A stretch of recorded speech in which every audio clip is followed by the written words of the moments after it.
Hey everyone, welcome to the Path to Pro series. My name is Jake Middleton, and in this video, I chat with Casey Thomas, who is a registered dietitian that has experience working with both traditional and esports athletes. We chat about hydration in esports, covering topics such as what hydration is, its impact on esports performance, how much fluids to consume each day, how to assess your hydration levels, a general hydration plan for competition, and so much more. Thanks for watching, and I hope you enjoyed this video. Welcome, Casey. Thanks so much for being a part of the show. I'm excited to chat with you about hydration in esports today. For those that may not know, can you tell us a little bit more about yourself, your background, and what you do? Yeah, absolutely. Thanks for having me. I'm super excited to be talking about this. But my name is Casey Thomas. I guess I call myself a performance dietitian, which is essentially I tell people what to eat in order to get better at whatever it is that they're trying to do. But really, like at the core of it, I guess I consider myself a nutrition guinea pig. Ever since I was a kid, nutrition has been something that's really fascinated me. It's one of the few sciences I feel like that has a super low barrier to entry. Like I don't have to own a whole chemistry lab. I don't have to like buy a particle accelerator or anything. I can read a piece of research and like go test it out at home. Yeah, Uh, so yeah, literally like every single diet, every single supplement that you can think of, I've done it. And I have these little journals where I keep tabs on my mood, my exercise, my sleep, different metrics. I get blood work before and after. I do all that kind of stuff. So I'm like a total nerd for the nutrition stuff. Um, but anyway, so in my undergrad, I was a neurobiology undergraduate. I was originally pre-med. I thought I wanted to be a doctor. Did my rotations with some doctors, decided I really did not want to be a doctor. And so what I ended up doing was actually went and worked in the private sector. So I started doing research, and specifically, we were looking at different supplements and pharmaceutical compounds and their effects on different metrics in the brain and a lot of psychiatric disorders and things like that. And so up until that time, I'd been a nutritionist, which is not a credentialed term. And by working in this space, I started drawing in these high level clients, like these professional athletes and things who were looking for something that could enhance their performance and maybe wasn't going to get them popped on a drug test because it was new. So I started working with all these athletes, um, really fell in love with the nutrition piece and decided that this is what I want to do with my life. So I realized I couldn't have the job I wanted unless I went and became a full-on dietitian. So went back to school.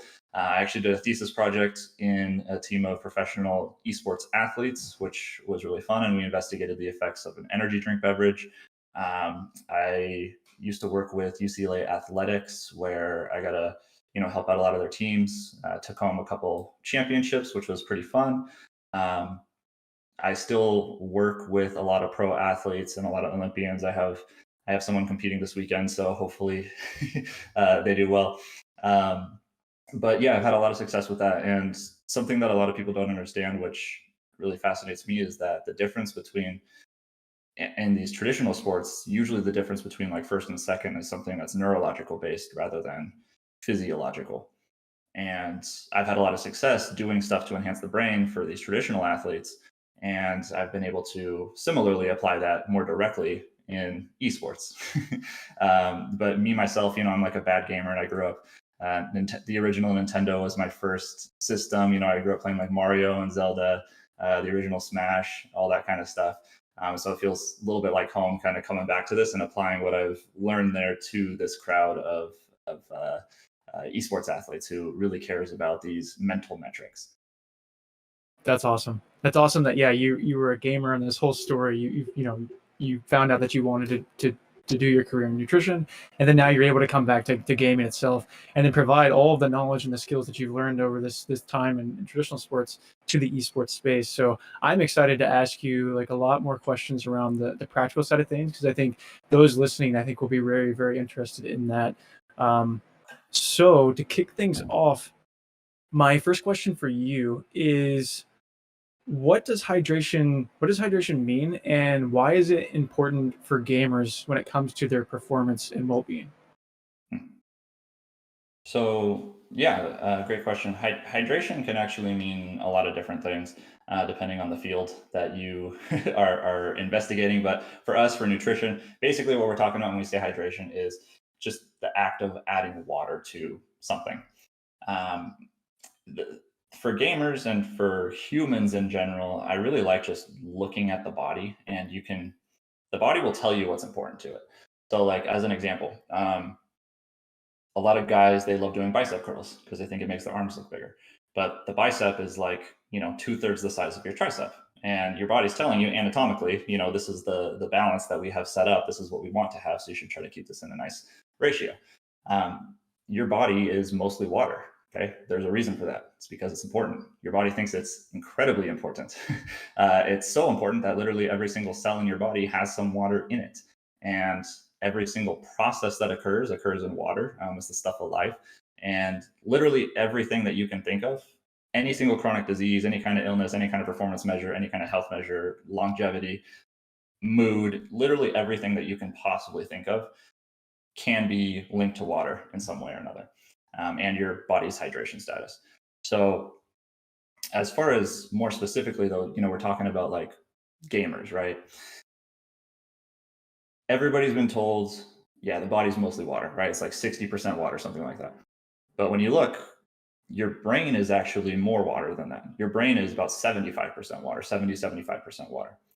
And so any little bit of dehydration that occurs in the human body, your brain feels it much more strongly than the rest because it is so much more water. So a small bit of dehydration impacts the brain a lot more than it might impact your muscles or your blood or any of that kind of stuff. And so that's really interesting. If you look at a dehydrated brain under a brain scan, you'll see that it's actually shrunk. Like it is physically shrunk, and it looks like an Alzheimer's disease brain, which is kind of creepy actually. Yeah, it's not exactly like an Alzheimer's disease brain, but like the size of it has shrunk quite considerably, and that's kind of scary. You also have you don't notice when something impacts your brain normally because you're locked into your own perception. So for you, like if your reaction speed is 3% slower today than it was yesterday, or any kind of variable or any kind of anything, you're not really going to notice that. You're locked into yourself. You're not going to know unless you actually measure it. And from my personal experience, just working with a lot of esports players and gamers, I would say a lot of people, and this is certainly not unique, but it is a problem with gamers, is that they tend to be chronically under consuming their fluids. And just in general, right off the bat, something like over 50% of this population, their just brains are not functioning at their peak capacity. This is outside of just like, hey, chronic minor dehydration for extended periods of time can lead to serious health complications down the line. And so you just want to avoid that. But most people don't care about, hey, you might get kidney disease 30 years from now. They want to talk about, hand-eye coordination today. And so even then, you can see performance decreases with just a little bit of, dehydration. And the really cool part about hydration, the thing that I love about it is that you can change your hydration status with just like a couple days worth of work. And this is honestly the quickest return on time and efforts to see the biggest immediate performance improvement. Like if you just take your hydration seriously for like 2 days, boom. Like if you had bad hydration and you had good hydration, like it's night and day. And so it's the quickest thing you can do to get an immediate performance improvement. So yeah, to summarize, hydration, it's important for gamers. It's important for everybody, but it's especially important for gamers because your brain is mostly water. And not only that, but it's tied to like literally every single health metric that we have. So take it serious, gamers. Take it serious, indeed. That's really cool. I didn't know that about how fast you can rebound with the hydration versus something like sleep, where that's going to take much longer to get yourself back down. So that's really cool and good to know. And I think for some people, hopefully, a good thing if you're seriously dehydrating yourself right now. Yeah. I also like, so you mentioned like how it affects cognitive performance, and like since the brain, there's so much water in there too. I did see one study. I cannot remember the university that it was from, but they found that like 2% slight dehydration, impaired cognitive performance, a bunch of different tasks that are just really important for esports athletes. And so yeah, that right there just shows, I feel like, the importance of that, like you had said. And then also to your point of like the brain actually shrinking. I mean, that was kind of like, it's kind of crazy to think about. I'm actually really big into like marathons. I just did an Ironman, and I'm potentially want to do an ultra marathon. And Oh, I found is that after after they do this, their brains do shrink in size, and then over a 6 months period, they grow back to normal size. So I wonder if that's probably what it is the dehydration, or what do you think? I think there can be there's a lot of things that are going on there. One is certainly the dehydration, but that should rebound relatively quickly. If you're like, I'm going to die dehydrated, it takes longer than just a couple days. Okay. So I was assuming like a minor impairment just to make sure that we're clear there. But as far as marathon runners go, when you are doing like marathon or ultra marathon, you are absolutely destroying your body. You are ripping through all of your fuel sources. And that includes the fuel sources in your brain. And so your brain has a lot of stored glycogen and things like that, and ATPs and all this kind of stuff. And so when you burn through pretty much everything, like we have a lot of research studies showing, like if you do a hard exercise and you do some cognitive task, you're worse if you did that cognitive task after the hard exercise than if you did it before. Mm. And similarly, if you do a marathon, that's kind of like the ultra that's like the extreme expression of I'm gonna just go destroy my body right now. Hats off to you for being a badass, but like that's really does a number on the human body, and your brain is no exception. Like it doesn't surprise me that it shrunk a little bit. Like I'd have to see some more research more specifically, but I would presume it has to do more with the fuel sources that are also tapped into that have been just burned through as a function of your body trying to get any kind of resources wherever it could. Yep, and that was a side tangent. I brought that up. I got excited because I like talking about that stuff. So we'll get back to the esports stuff now, more specifically. But you talked about how a lot of gamers they're very underhydrated. So what's like an optimal level of like fluid intake per day, and like how can a gamer find out what that is specifically for them? Yeah. So if you want like a truly, truly, truly accurate number, like 100% accurate, how much fluid should I consume day to day? Um, the only way really to do that right now is you got to go get clued in with some researchers and be hooked up into like a metabolic ward or something.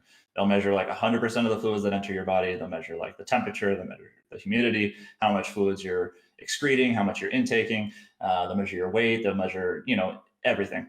um, but the problem is that one, we can't do that. Like, not everybody's going to be able to do that, right? Like, no one has a Mhm. metabolic ward at home with a team of Quite researchers. costly. Probably just a little bit, might be a little ding to the bank account.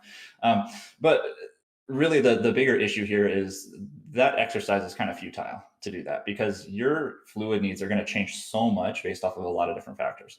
So, like, what clothes you're wearing today versus yesterday is going to impact literally how much you're sweating.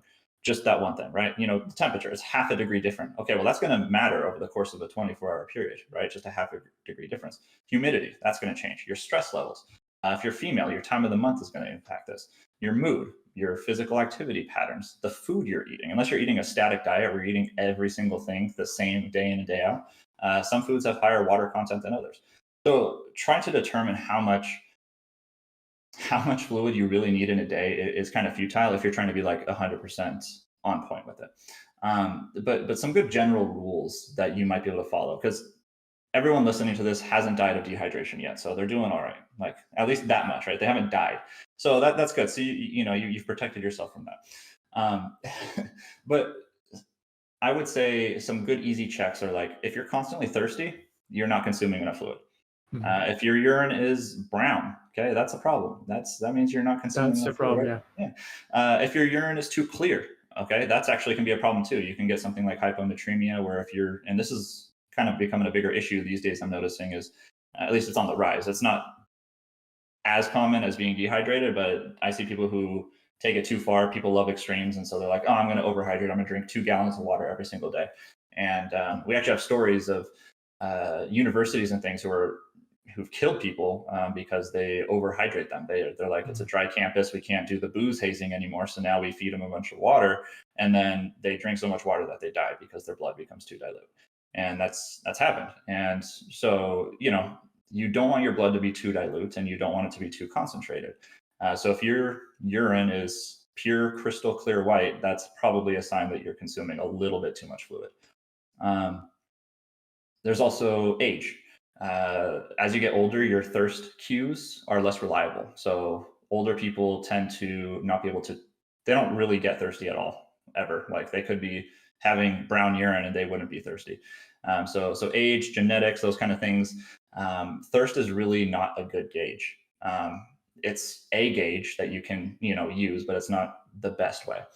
I would say if you're someone who really cares and you do want to dial it in a little bit though, what you can do is keep tabs on your weight, because your day-to-day weight fluctuations are largely going to be a function of water. And like foodstuffs and things like that too. But it's not really going to be a sign of any kind of tissue change. And I love when people are like, "Man, I lost 5 pounds overnight," and it's like, no, you didn't. You didn't lose 5 pounds overnight. I'm sorry. I Yeah. can go to bed and wake up 10 pounds lighter. I'm kind of a big guy, but like that doesn't mean that I lost 10 pounds of fat overnight. I wish that'd be kind of cool, but no, that's just a hydration status kind of thing. So keeping tabs on your weight, especially around things that you're doing, right? So if you're a gamer, you might see, and this is kind of interesting, and I wish more people did this, is like a pre-post weigh-in around like a scrim, something like that. And you can see, hey, how much do I weigh after? And I bet you're going to weigh a little bit less. And that little bit less will tell you how much fluid you should be consuming over the course of the next time you go into scrims. You do the same thing with exercise. You do sweat rate tests and things like that. But the same thing applies to cognitively demanding tasks as well. Anytime you're engaging the brain, like your body's freaking out a little bit, yeah, you're not sweating down your face, but you're respiring. Usually your breathing rate's increased, all these kind of things, and those will take a ding to your hydration status. But if you can't be bothered with doing any of that, which I know that's kind of tedious, that's like someone who's trying to take you to the next level, then I would say you can just try to use some basic formulas, or you can look at your urine. So like a basic formula that I like to use as a starting point is just, again, real basic. It's not going to work for everybody, but about half of your body weight in fluid ounces. So if you weigh 200 pounds, drink 100 fluid ounces per day. You should add on to this any kind of sweat losses that you have from exercise. But that's like a good starting point, as just like, hey, here's a base number.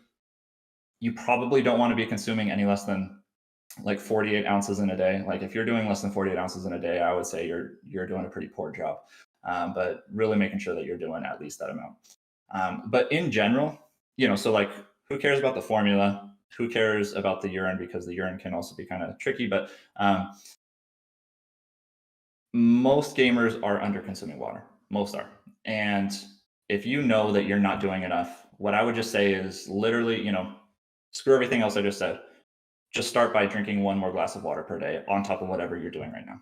And that's it. Just start there. Be like, just try that out. See how you feel. See how you do. And if you really want to get fancy, measure something that you care about today and a week from now and see if it improved or not.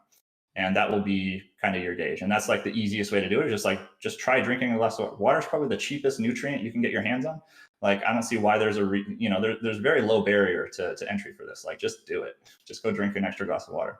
Like, I'm literally drinking water right now as we're talking. Yep. I wanted to show you. So I've got my gallon jug. Ooh. And so I fill it up once a day. Makes it easy. I know not everybody likes like the big jug and whatnot, but I feel like it just makes it easy so I can get like my fluid needs each day.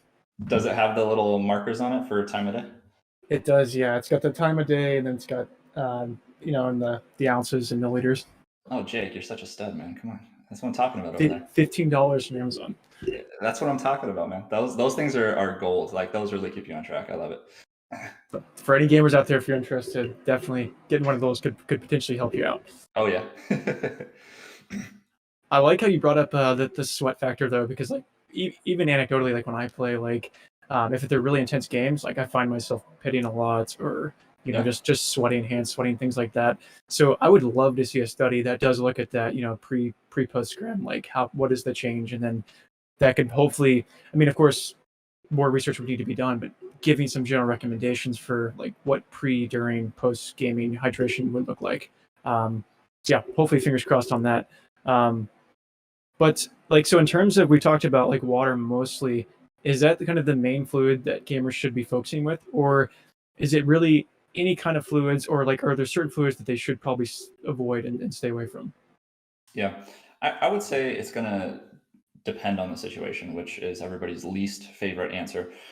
um, but you do get fluids from a lot of different places, right? Like a lot of people don't realize that you do get fluids from foods.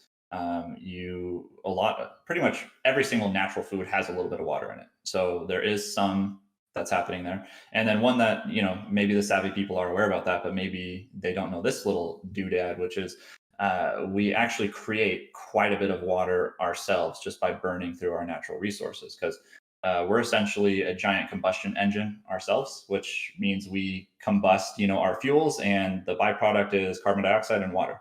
And so we're constantly producing our own water in a day, which is kind of cool because it means we don't have to drink as much water as we actually think we do. Um, and that number, I think it's like 13% or something, if I remember right. So it's like off of a 2,000 calorie diet, you're making 260 mLs of fluid, something like that, which is probably like a glass of water, like basically like 8 ounces, maybe 8 or 9 ounces. So it's not nothing. So we're getting it from that. We're getting it from food. But yes, as far as what kinds of fluids, um, the fluid part, water. I think water is probably the number one thing that people should be drinking. Like just in general, you should probably be avoiding liquid calories. And that's more not necessarily for hydration reasons, but mainly for like weight management and things like that. It's just liquid calories have minimal satiety. They're not really going to be doing you any favors as far as their nutrient profiles or anything like that. So in general, I'm not a fan of liquid calories. The only time where I really recommend it is it's just like, hey, I need a smoothie. Like I need like a post-workout smoothie. I'm really nauseous because I did a tough workout. Like I just ran a marathon. My stomach's not feeling good. I can't do a big meal right now. I'm going to throw up. Just something kind of light to come down and keep you held over, start the rebuilding process until you can get something a little bit more satisfying and full. But outside of that, outside of like a convenience smoothie, water should be your main liquid. Okay. The other two, which are good for health reasons, would be coffee or tea, unsweetened with no additives or anything like that. So if you can have it black and the coffee, no cream, no sugar, and your tea unsweetened, there's a lot of health data around those. And one quick little note as far as hydration, a lot of people are like, oh, coffee is dehydrating. No, it's not. It's less hydrating than water, but you're still going to be adding fluids to your body. Okay. It's a little bit less efficient than water, but it still is overall a hydration beverage. So coffee, tea are fine to drink. Water, obviously, a big one. As far as foods go, any kind of food with a high water content is probably a good move. I normally don't count that as part of my fluid intake, though, just because me as a practitioner, I'm trying to like CYA. And if I have them be, subtract out that watermelon that they ate and be like, oh, I had 32 ounces of watermelon juice. This counts, right? And I'm like, not exactly.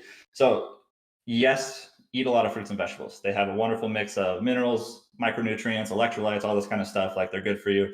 You're going to get a little bit of fluid in from them, certainly. But I would really try just to make sure that you're hitting your needs based off of your water intake or your coffee, tea intake as well. I think those are like the big three. And I think you can pretty much cover all your needs there and then add in fruits and vegetables. Certainly, like that should be a staple. Like that should be a given already. But don't try to subtract out. Don't be a penny pincher with your water. Like why are you trying to pinch water? It doesn't make sense to me. So I think that's kind of where you want to go. Okay, definitely, yeah. Eat more fruits, vegetables. Don't, yeah. Keep drinking water. So I think one of the things that might come up with some gamers, like where this conversation's at right now, is like an energy drink. Would an energy drink without calories, if it's sugar free and things like that, like what are your thoughts on that? Do you think that like is that okay to utilize for performance, or is that still going to potentially be a negative in the short and long term? Yeah. So in general, energy drinks is a hot topic, right? Like depending on the energy drink and depending on what's in it, I would say like 9.9 out of 10 energy drinks is pretty much garbage. There are some that are a little bit better quality than others, and definitely, we could turn this conversation to like a caffeine slash supplement slash Yeah. other kind of discussion here. But basically, most energy drinks are bad. Like overall, like most energy drinks are kind of trash. And if they're not trash, then you're overpaying for some of these ingredients that are literally doing nothing. That's what most energy drinks are. They're getting most of their benefit from like the caffeine in there. Like 95% energy drinks, the heavy lifting in there is from the caffeine, which you could have gotten from your tea or coffee, right? And now you're just overpaying for this like multivitamin that they decided to add in for no reason at all that you're just peeing out anyway. So the upshoot to the energy drinks though is, hey, they taste good, right? I get that. I understand that. A lot of gamers like to just taste good. I don't care about what's in it. Like I just like the taste. Like it tastes amazing. It's like, okay, well, should have just started that from the beginning. Like that's an argument I can't win, right? Like if you like the taste, okay, there it is.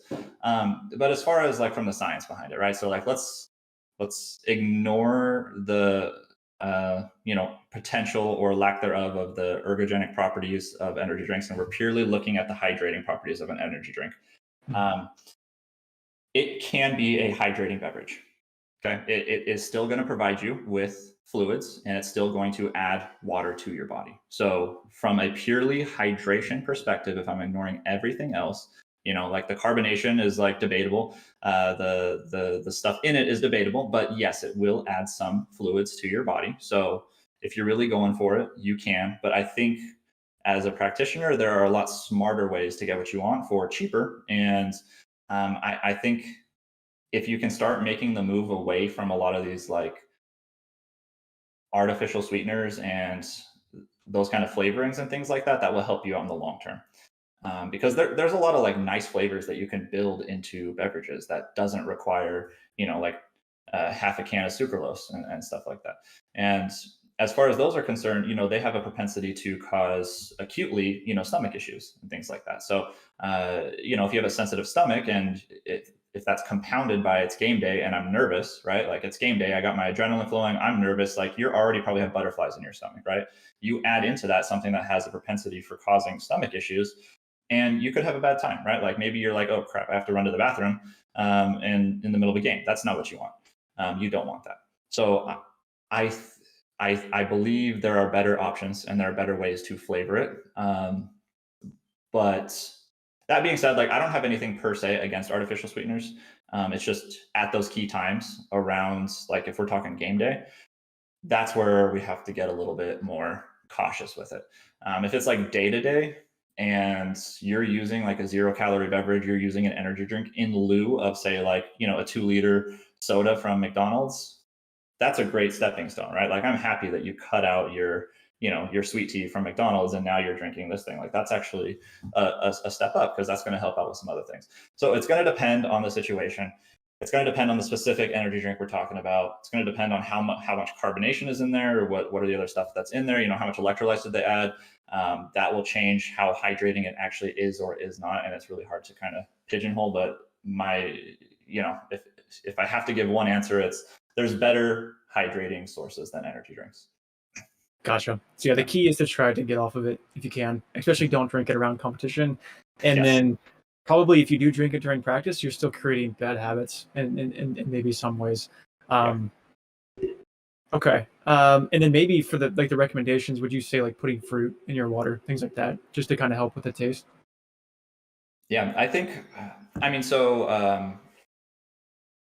fruit and water is a great way. Vegetable, like you could do like a cucumber mint, like that's always like a popular flavor combo, right?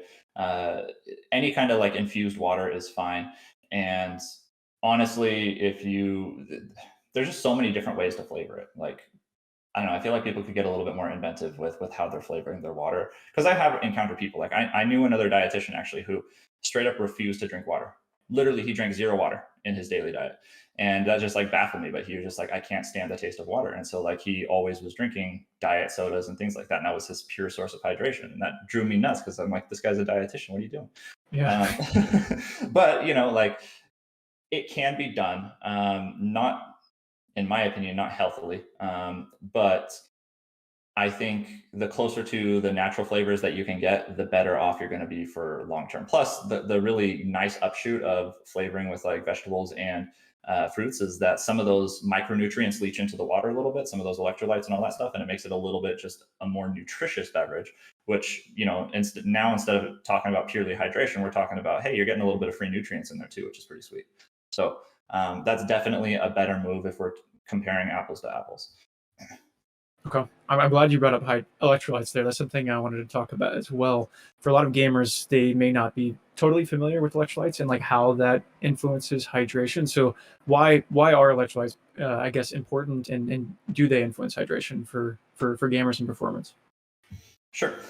So electrolytes are basically, if you go back to like some traumatic like high school chemistry class, like they'll tell you it's basically when a molecule takes on a charge once it's dissolved in a solvent.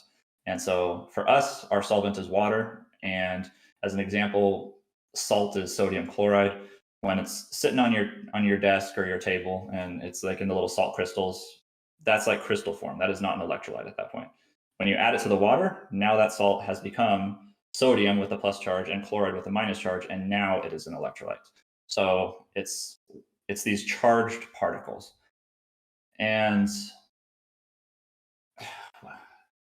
they are incredibly important. Okay. And just to illustrate this, so like I learned this in my undergrad, in my neurobio years. There's so many different electrolytes in the body, like so many. But just two ones that I want to highlight here to tell you how important this is for your body. Sodium and potassium. Those ones are pretty important in the body. Sodium, potassium electrolytes, they both have a +1 charge on them. I know the gamers have heard of these two electrolytes, but at rest, okay, at rest, 25% of the energy that your body is spending is going purely, 1/4 of the energy you're using right now is going purely to fuel a pump that moves sodium and potassium around in the body. That's it. Sodium potassium pump. Okay. That's crazy. And here's for gamers where it gets a little bit more interesting. In your nervous tissue, instead of it being 25%, over 70% of the energy that they're using in your brain and your spinal column and all that stuff right now, for you to like have awesome APMs and good reaction times and hand-eye coordination, all that stuff, 70% of the resources are being dedicated to this single pump, the single sodium potassium pump. Okay, that's like absolutely wild. Like that just tells you how important the body thinks these two electrolytes are. I'm not even talking about all the other electrolytes. There's these two electrolytes. So basically, what do electrolytes do for the body, though? We take advantage of these positive charges and these negative charges, and we use it to like move stuff around in our body. Okay, that's mainly what we do. So this helps you push molecules, this helps you push fluids, this helps you push all this stuff on like a very small scale. Your nerves would not function at all without electrolytes. We need this electrochemical gradient that exists. Your muscle cells could not contract without electrolytes. The nutrients from your food wouldn't be able to get absorbed across, the stomach intestines and get transported to where they need to go without electrolytes helping shuttle that stuff around. Water would not be absorbed without electrolytes. We'd be dead very quickly. Okay, like the water would just pass right through our system. We need those electrolytes for the water to be sucked up into the body. And so, because of that link with water and electrolytes, a lot of people loop these two into the same discussion, this hydration plus electrolytes thing. And so how that works is water likes to dilute stuff. Again, if you remember like high school chemistry, osmolarity and all this kind of stuff. But basically water will flow from an area of low concentration to high concentration. Okay, so if it's pure water, it's very low concentration. If there's anything, then you can consider it higher concentration. So like when you drink pure water, that is low concentration stuff and it's sitting in your intestine. But sitting on the other side of that intestine lining is your blood, which is like very concentrated. It's got like glucose, it's got electrolytes, it's got proteins, it's got fats, it's got all this stuff in there. And so water just flows right over for free. Like we don't have to pay any energy for this, which is pretty sweet. So it just like flows into your body for free because of this gradient that exists. And so the interesting thing though is, if you think about it a little bit, if you're consuming something that is too concentrated, then what's actually going to happen is your body is now forced to donate water to dilute it.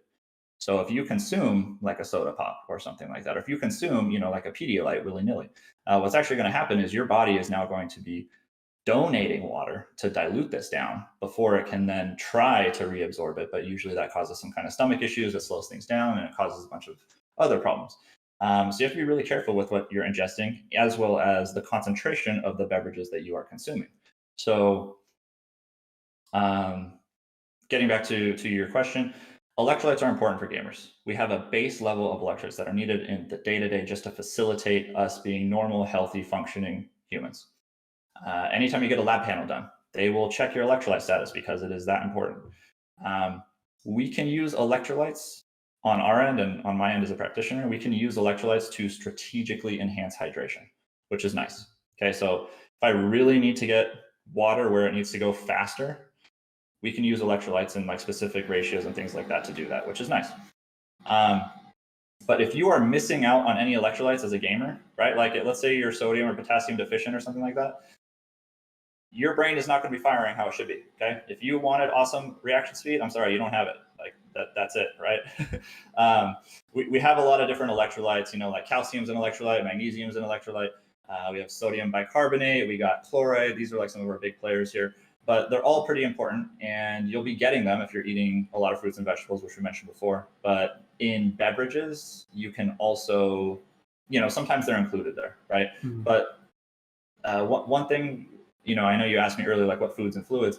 One thing that's really important is this doesn't mean I'm recommending everybody go pound a bunch of Gatorade right now. Like that's not what I'm saying.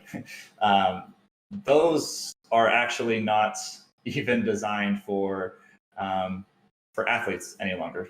They realized they were making more money off the general population than they were off the athletes, and so they tailored the formula to now just taste great instead of be actually truly rehydrating for the athletes. The athletes actually don't even use Gatorade; they use something else now, which is kind of hilarious to me. But I can't use Gatorade. Yeah, just too much GI distress. Yeah, doesn't surprise me one bit. So what I'm saying here, though, is if you want a sports drink, that has to be earned, because a sports drink comes with a lot of sugar and a lot of other things. So you can drink a sports drink if you want. You're running ultra marathons. You're doing crazy stuff over there. So you've earned those. But a sports drink is not something to be drunk on the daily, just in a sedentary individual. Even though it has some electrolytes in there, that's cool, but it also comes with a lot of other bad stuff, which you probably don't want. And remember, rule number 1, no liquid calories. So sports drinks, like if it's a Gatorade Zero or something, yeah, now we can talk a little bit more forgiving about it, but there's still some better options than a Gatorade Zero. You could have just had like the veggie infused water or something though. So, that's that.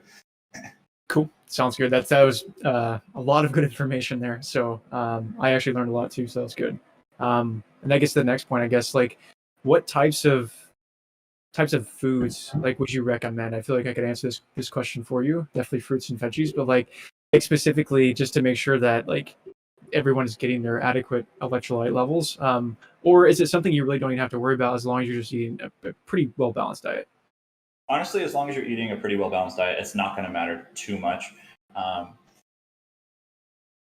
If you have a pre-existing like hypertensive condition, then yeah, you're going to have to start being really careful with your electrolytes. If you have like kidney disease or heart disease or anything like that, then a lot of these things that I'm saying don't really apply to you, and we have to like have a separate conversation because they will have unique electrolyte considerations.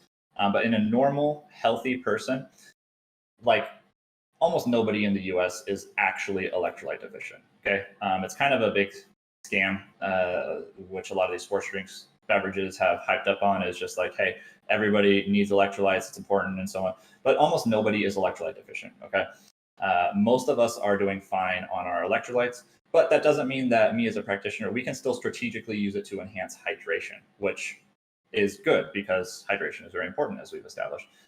But as far as like specific foods and things, if you are eating a mostly like whole food diet, I don't even care if it's like, not all the time, but a mostly whole food diet, then you're going to be getting almost all of your electrolytes.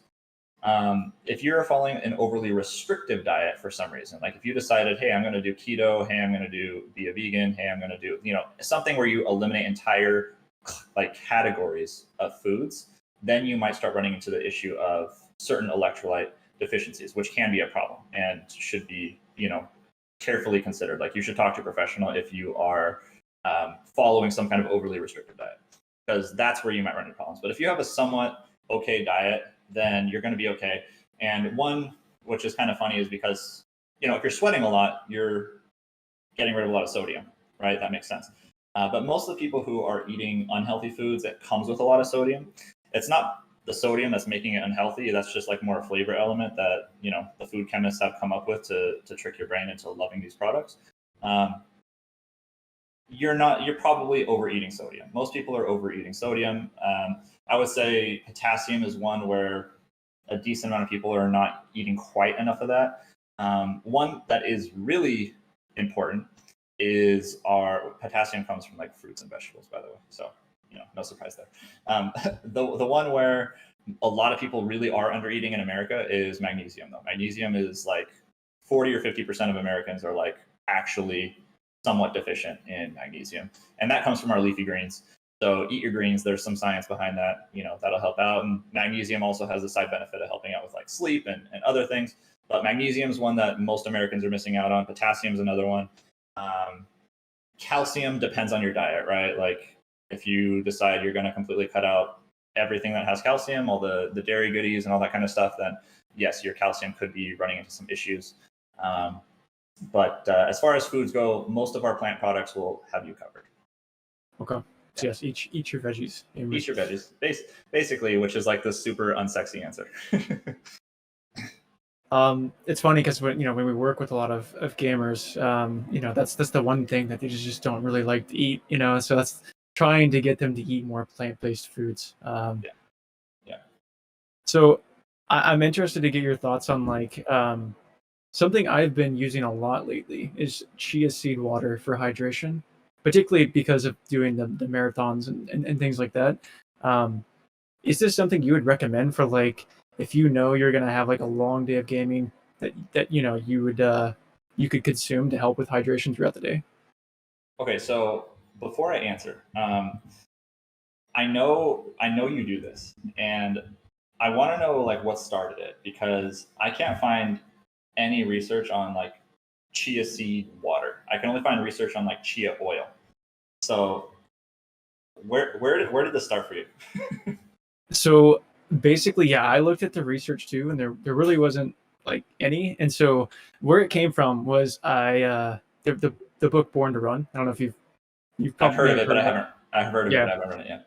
Basically, the Tarahumara Indians, they live in the Copper Canyons in Mexico, and basically what they do is they run hundreds of miles like every single week, and they don't drink anything during or anything like that. All they do is they just pop some chia seed with water, because apparently the chia seeds absorb like 12 to 15 times the water content, and then it sits in the lining of the stomach and just releases it over time. And they're able to do that. And so me doing the Ironman and being interested like how to stay hydrated and optimize performance and stuff, I started doing it too. And I mean, anecdotally, it seemed to help, and so that's why I started to do it. That's where it came from. It's more of not from a research side of things. It's just like these amazing people who are able to do these incredible feats, are doing it, and if it works for them, and we're no different genetically, so hopefully it works for me as well. Sure. Okay, so all right, that clears up a lot, actually. So here's what's going on. So one, first off, if you see performance enhancements with it, I don't care. I literally, I mean, I care, but I don't care what the science says, because if it works for you, it works for you, right? And even if it's a placebo effect, I'm all for placebo. Placebo the hell So out of me. powerful. Like give me all the placebo in the world, man. Like I don't care. I just want the Heck yeah. performance benefit, right? So like if it works for you, keep doing it. That's punchline. Like done. Like just keep doing it. Now, okay. So as far as like the science piece of it, though, like my thoughts and what I'm thinking about it. The first bit that I have seen is the chia oil, right? So I'll mention that. So the chia oil, that comes out of a bit of research which it kind of shares its roots with like ketones and ketogenic diets for endurance activities and things like that. Which is the thought process is give yourself a little bit of these healthy fats. Chia seeds, by the way, okay.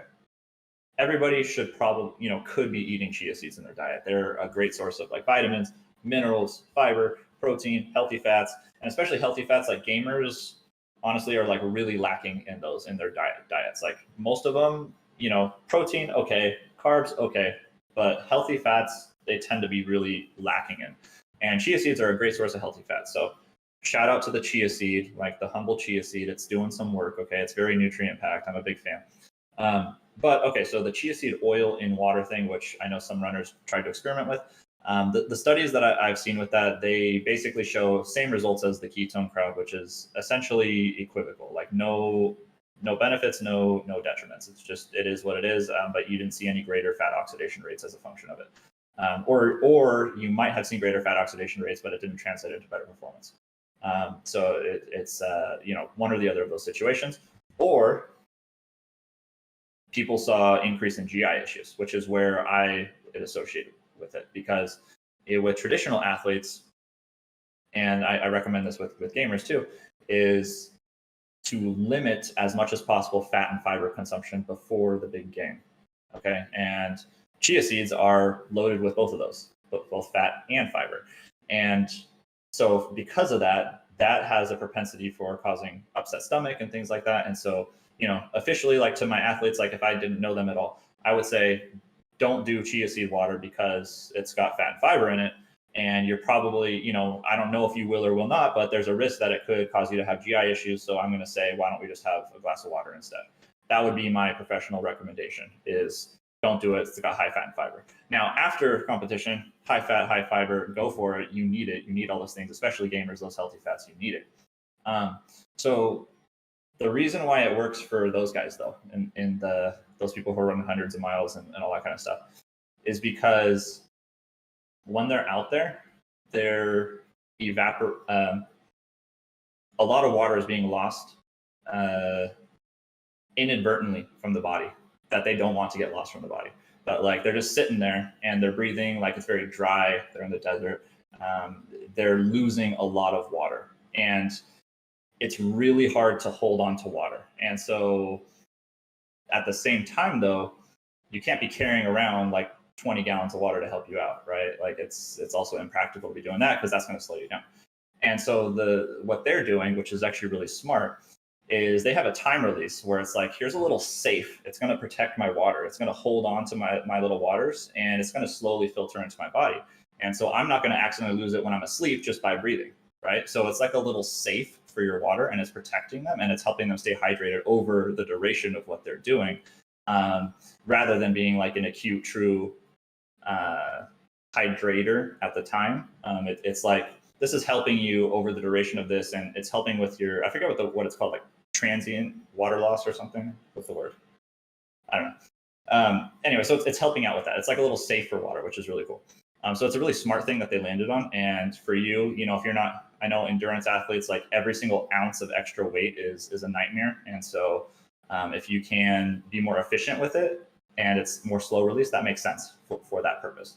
For gamers, I don't know that rule holds true unless you're like competing in the desert and it's like, you know, there's no AC or something.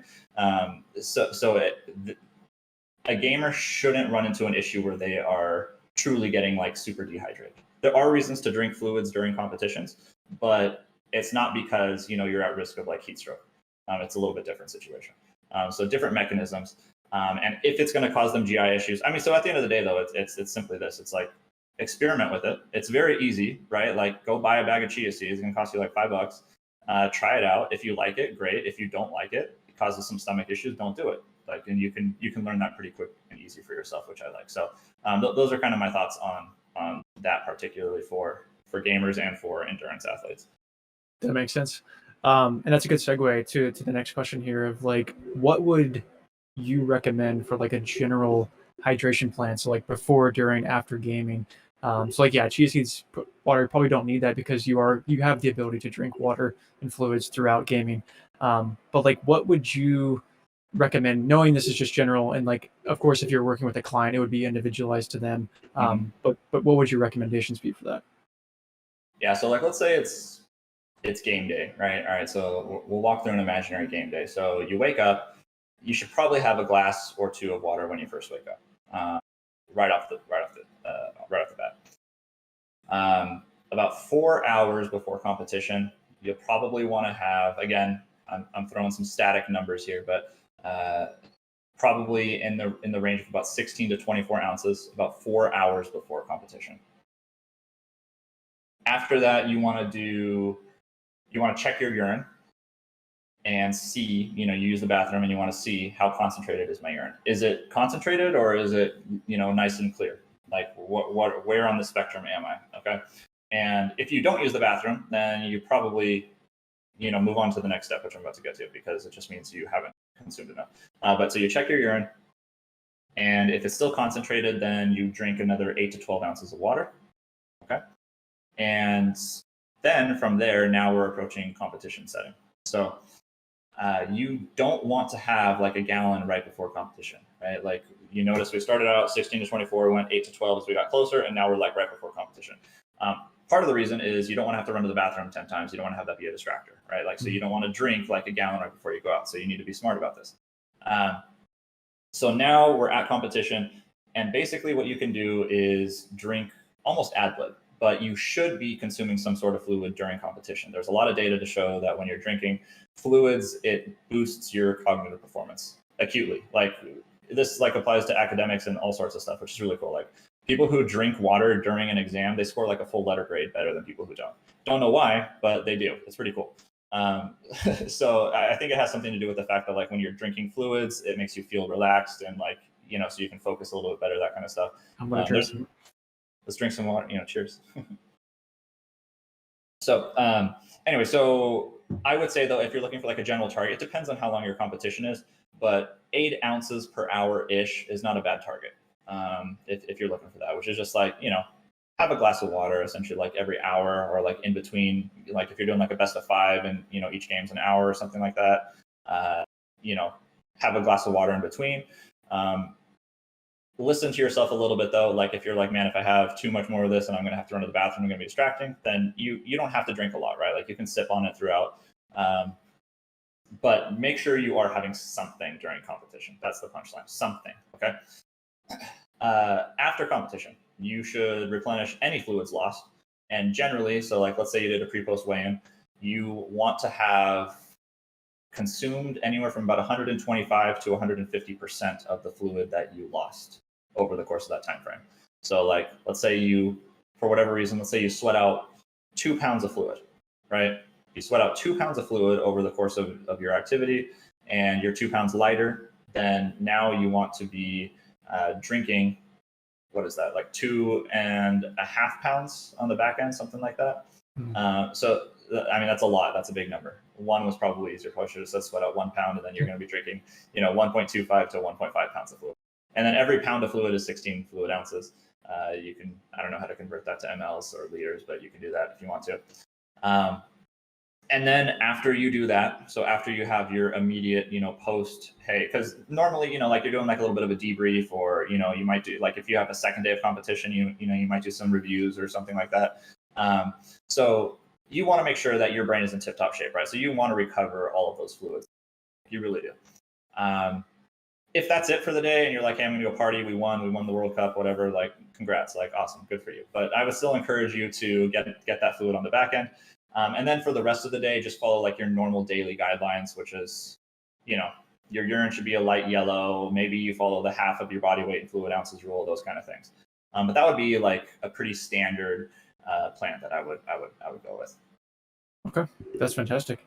Last question for you here.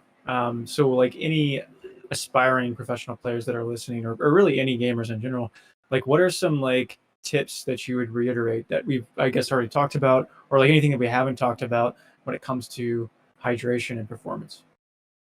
Yeah. I think the number one thing, just because it's so prevalent with gamers, is just don't let thirst guide you. Okay. Thirst means literally like the signal for thirst means my body is telling me I am already dehydrated. And if I'm already dehydrated, my performance is already compromised. And then when you factor in, hey, okay, well, I'm thirsty, let me drink some fluid, right? Like this is, let's say you're thirsty between games 1 and 2, right? It's like, okay, well, I'm thirsty, so I'm gonna chug, 32 ounces of water after game 1. Well, it's got to go through, your stomach. It's got to go through your intestines. It's got to like get transported across the epithelial layer. It's got to make it into the blood. The blood's got to take it to your brain where it needs to go. Your brain cells have to start sucking it up, and then within the brain cells, the water's got to go where it needs to go. By the time it's done all that and gotten where it needs to, we're already looking at like another extended duration of time where it's like it's too late, man. Like your performance has just been compromised this entire event. Like you messed up. You should have been taking it more seriously earlier, right? Mm-hmm. So pros say I don't get thirsty. Okay, they say I just don't get thirsty. That's what you should be at. So get like a hydration plan. Okay, like really like try to follow some guidelines. Get a gallon jug and drink it throughout the day. Like those kind of things. Those are lifesavers because that's going to help you, be protected from any kind of performance decreases. And like I said, literally professional athletes who are competing, as much as 50% of them are showing up to competitions like already dehydrated, right? So literally if your team is like the team who's like, hey, we're all going to drink water, for the day leading up to the event and everything, you have like a 50% edge on them already just by doing that. Like that's it. That's pretty cool. Like I think that's amazing. So take it seriously. You will quickly outperform the opponents on like some very basic level hardware, like brain hardware kind of stuff, which is awesome. So don't let thirst guide you. Another key point, which I really like to emphasize, is hydration for today started yesterday. Okay, hydration for tomorrow starts today.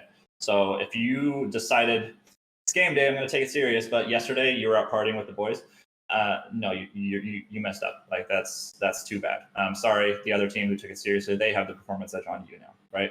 So it takes a couple days. So make sure your yesterday was really on point, because if you want today to be good, your yesterday had to be good. Some other things, which are just maybe like more random tidbits, is Mondays are really at-risk time periods just because weekends, people tend to have weird schedules. So like usually hydration patterns on the weekends are a little bit more relaxed, I would say, because people like to go out and do things. So Mondays tend to be very at risk. So you should really, and it's no surprise to me that everybody's like, oh, I got a case of the Mondays. Like, I think it perfectly ties into also the fact that they are dehydrated. And a lot of people don't seem to understand that. So Mondays as well as mornings, because you've been respiring throughout the entire night. So mornings you are a little bit dehydrated, which is why at the start of a day you should have some water. That'll kickstart things. I'm a fan of those refillable water containers. I love them. I have a bunch of them. Go buy one. It's like $10-20. You can get them. They are amazing. The last thing I'll say about hydration is don't backload your water, which I know a lot of gamers do this. All right, I know a lot of gamers do this. And it's because they hear me talk about hydration and they're like, oh man, I got to take my hydration seriously. And so they're like, oh shoot, like I was practicing all day, I forgot to do it. And then like, I'm gonna just drink a gallon right now before I go to bed. And they chug a gallon, and then all of a sudden they wake up like 10 times in the middle of the night, and then they feel like trash the next day, and then they're like, man, hydration sucks. And they like go back to the previous pattern, and it's like, okay, well, this is not what we talked about. So don't backload your water, all right? Like you should actually front load your water. You don't want it to ruin your sleep.